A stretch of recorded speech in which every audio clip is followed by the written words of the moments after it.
Hello everyone, কেমন আছো তোমরা সবাই? আশা করি সবাই ভালো আছো, আমিও ভালো আছি। কড়াই দিয়ে স্টার্ট করছি। কড়াইতে দিয়ে দেবো তেল। আর আমার রেসিপি হচ্ছে ডিমের কারি, কষা, যা বলতে পারো তাই। তার জন্য আমি কড়াইতে একটু বেশি করে তেল দিয়ে দিলাম।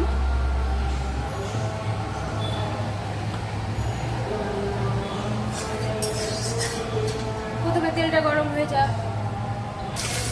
তো দেখো আমার এদিকে তেলটা গরম হয়ে গেছে। এবার আমি এই যে ডিম সেদ্ধ করে লবণ আর হলুদ মাখিয়ে আমি রেখে দিয়েছিলাম, এবার ভালো করে ভেজে নেব।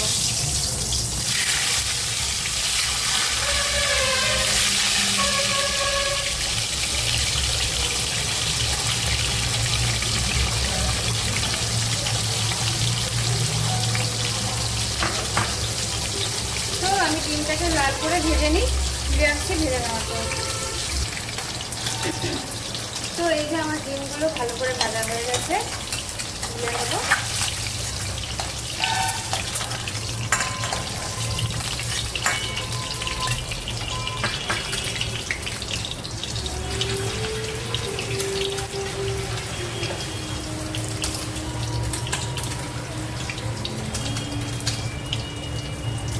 এরপরে আমি দিয়ে দেবো ফোড়ন। ফোড়নে দিলাম দুটো শুকনো লঙ্কা আর সাদা জিরে।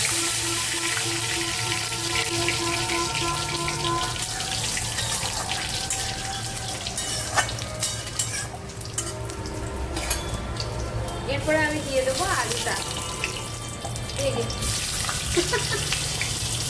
এই যে ছোটো ছোটো করে কেটে নিয়েছে আলু। এবার আমি আলুটাকে লাল করে ভেজে নেবো। এখানে আমি একটা গোটা আলু দিয়েছি, তোমরা চাইলে দুটো করো, নাও পারো। তো চলো এটাকে আমি প্রথমে ভেজে নিই। তো দেখো আমার এখানে আলুটা ভালো করে ভাজা হয়ে গেছে। এরপরে আমি দিয়ে দেবো এই যে কেটে রাখা পেঁয়াজগুলো। তো হাত থেকে একটুখানি ভালো করে ছাড়িয়ে নিলাম।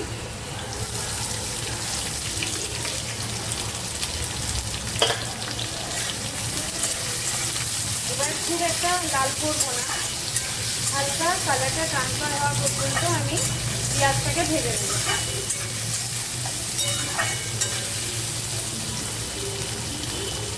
তো চলো পেঁয়াজটাকে একটু ভেজে নিই। তো দেখতেই পাচ্ছ হালকা পেঁয়াজের কালারটা ট্রান্সফার হয়ে গেছে। এরপরে আমি দিয়ে দেবো টমেটো আর রসুন বাটা।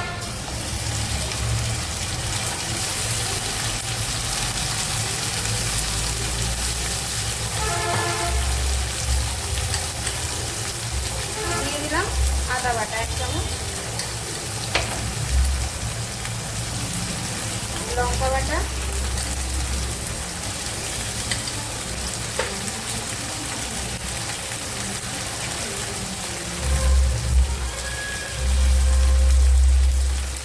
হলুদ গুঁড়ো, লবণ লবণ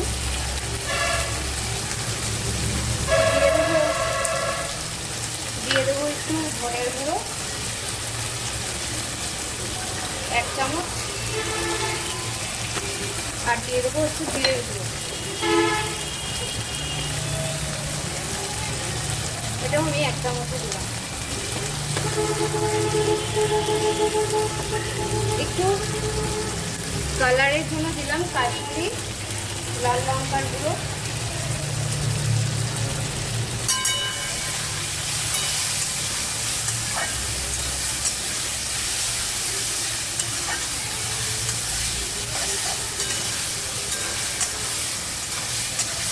এবার এই ব্যাপারটাকে খুব ভালো করে কষাতে হবে। তো আমি প্রথমে কষিয়ে নিই, তারপরে আসছি। তো দেখো আমার মশলাটা খুব ভালো করে আমি কষিয়ে নিয়েছি, মশলাটার থেকে হালকা তেলও ছেড়ে দিয়েছে।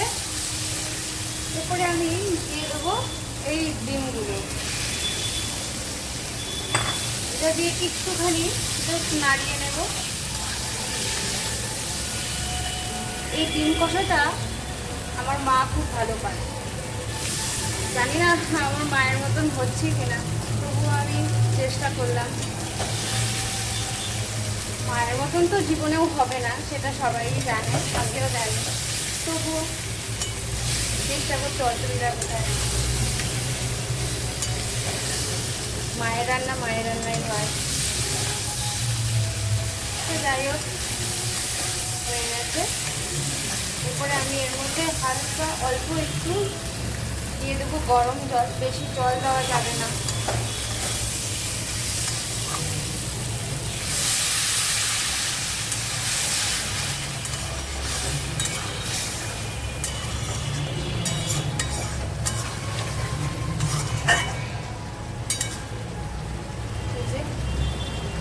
আর আমি জল দিচ্ছিলাম, আর আলুটাও ছোট ছোট করে কেটেছিলাম, তো আলুটাও সেদ্ধ হয়ে গেছে।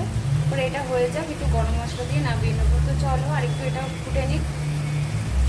তো দেখো আমার জলটা পুরো শুকিয়ে গেছে তরকারি। এরপর আমি দিয়ে দেবো এর মধ্যে গরম মশলা।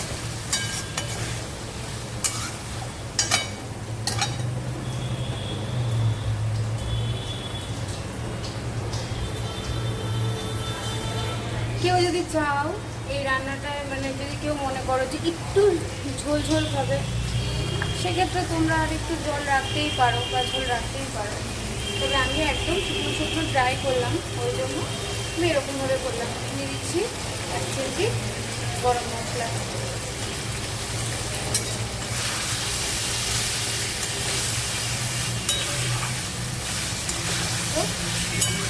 আর ডিম কষা রেডি, গ্যাসটা অফ করে দিলাম। চলো এবার এটাকে নামিয়ে নিই। তো এই যে আমার ডিম কষা রেডি। তোমাদের যদি আমার এই রেসিপিটা ভালো লাগে, কি করবে, বাড়িতে বানাবে, যে দেখবে যে ডিম কষাটা কেমন লাগলো, আমাকে কমেন্টে জানাবে। তবে তোমার ভালো লাগবে, তবে তো আমি বুঝতে পারবো না যে তোমরা আমার রেসিপিগুলো ট্রাই করছো বাড়িতে। তো ভালো লাগলে ফেসবুক থেকে যারা দেখবে, আমার ফেসবুকের পেজটাকে ফলো করে দিও, কমেন্ট করো যে তোমাদের কেমন লাগলো, একটা লাইক করে দিও, একটা শেয়ার করে দিও। আর যারা ইউটিউব থেকে দেখবে তারা আমার ইউটিউব চ্যানেলটাকে সাবস্ক্রাইব করে দিও, পাশে থাকা বেল আইকনটা প্রেস করে দিও, এতে করে আমি যখন এই রেসিপিগুলো ছাড়বো তোমাদের কাছে সবার আগে এই নোটিফিকেশানগুলো চলে যাবে। তো আজকের মতো টাটা, বাই।